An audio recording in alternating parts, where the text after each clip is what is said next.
The law we'll cover today is the law of narcissism, transform self-love into empathy.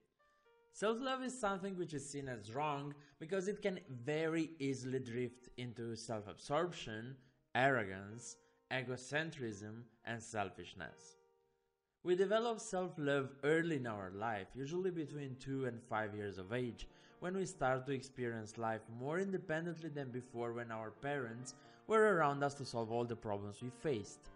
This is when we can turn to toxic narcissism as well, because if our never-ending need for attention is not carefully served by the people around us, we tend to keep pushing in this direction until we receive the level of attention that we would like.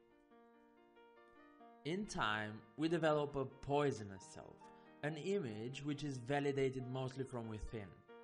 We start to see ourselves more from this angle, and we block anything that might hurt our newly created and strengthened self-image. We desperately need to protect it.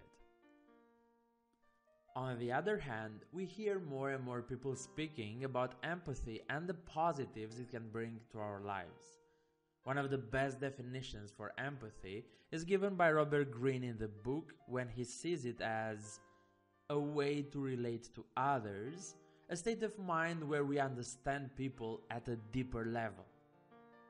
Empathy is mostly about being able to see the reality from others' perspective, to put yourself into his shoes. When we fight with someone and we disagree, our first thought might be he's a bad person or he's stupid.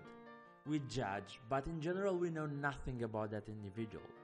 Maybe some episodes from their past made them resistant to risk, for example, and in this case they always take the surest path, even if it doesn't have the same upside as the one where more risk is involved. Sometimes we judge people for staying with the wrong person, but we don't know the drama from their childhood when their father left the family and made them adverse to the idea of leaving another person. Remember this: empathy is about connecting to people by being more tolerant.